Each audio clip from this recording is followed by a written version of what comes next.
जयशंकर जी, पद्मजा जी, आपने उनको बहुत मौका दे दिया जी। जयशंकर जी इंतजार कर रहे हैं। जयशंकर जी, एक बयान, एक राहुल गांधी जी का बयान और सीक्स फॉर जस्टिस जैसे ऑर्गेनाइजेशन को मौका मिल जाता है। उनके बयान में क्या कल बोला गया, मैं पढ़ के सुनाना चाहती हूँ।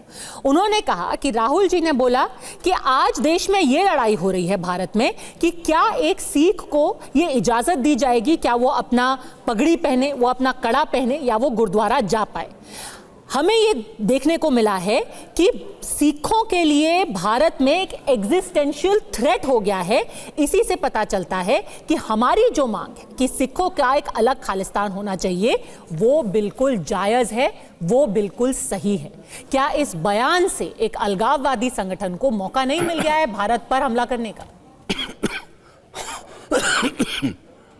जयशंकर, आपके पानी दीजिए प्लीज। नहीं पद्मजा, ऐसा है, राहुल गांधी ने किस संदर्भ में ये बात कही है सिखों के बारे में, ये जानना समझना ज़रूरी है।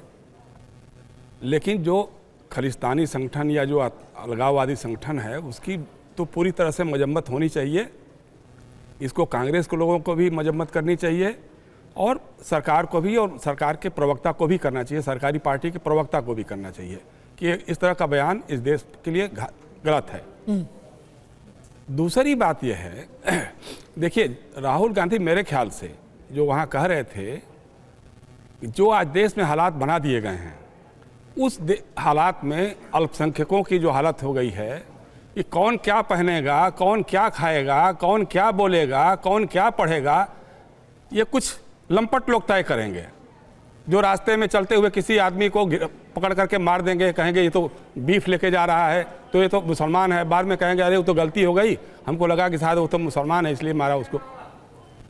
दूसरी बात यह है कि जो बार बार हमारे मित्र लोग कह रहे हैं, जब किसान आंदोलन चल रहा था, किसने कहा था कि सारे किसान जो है किसान ये खालिस्तानी है इसके पीछे?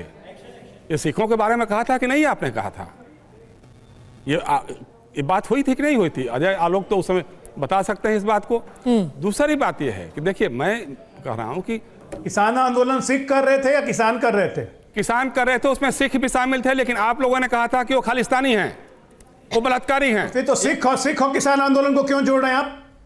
आपने सिख और किसान आंदोलन को आप क्यों जोड़ रहे हैं? तो आप क्या मान रहे थे कि सारे किसान खालिस्तानी हैं? आपने जो कहा कि उसमें खालिस्तानी है, आप किस एजेंडा के तहत चल रहे हैं? क्या ये पता नहीं चला कि उस किसान आंदोलन की फंडिंग कहां से हो रही थी? कनाडा से हो रही थी, पन्नू के द्वारा हो रही थी। क्या ये पब्लिक डोमेन में नहीं है? अजय आलोक, हम आपसे बहस नहीं कर रहे। बताइए आप। आपकी अपनी बात पूरी करने दीजिए अजय जी। आप सरकार चल रही है, बहस नहीं, मैं भी आपको जानकारी दे रहा हूं ना। अब हम तो आपको नहीं टोक रहे थे, हम 10 बार टोक सकते थे आपको। भाई देखिए मुश्किल क्या है ना, भारतीय जनता पार्टी में कुछ ऐसे भी प्रवक्ता लोग हैं जो पलटी मार हैं, जो पहले कहीं और रहे हैं। अपनी बात पूरी कीजिए। नहीं, अब उसमें दिक्कत क्या है कि जब आप वहां रहे होंगे, कहीं और रहे होंगे, तब एजेंडा पे चल रहे हैं क्या? बढ़िया है, चलिए। नहीं, तब इसी भारतीय जनता पार्टी ने पीडीपी के साथ राष्ट्रवादी मानसिकता रखिए, पलटने की जरूरत कभी नहीं पड़ेगी। अरे फिर बात कर रहे हैं आप सुनने का। ठीक है अजय जी, उनको अपनी बात पूरी। सिस्टम का हिस्सा बनिएगा तो बार बार पलटना पड़ेगा। अपनी बात पूरी मादा रखिए अजय आलोक, मैं आपको अच्छी तरह जानता हूं, इसलिए छोड़िए। मेरा कहना यह है कि जब आप कहीं और थे, इसी भारतीय जनता पार्टी ने पीडीपी के साथ सरकार बनाई थी, जो एक ध्वज एक निशान की बात करती थी। वहां पे सरकार में, कैबिनेट में उनके उप मुख्यमंत्री बैठते थे, 2 रंग के झंडे वहीं खड़े लगे रहते थे। किसने कहा था? महबूबा मुफ्ती ने क्या बयान दिया था? उनके साथ आपने सरकार चलाई नहीं चलाई? क्यों नहीं चलाई?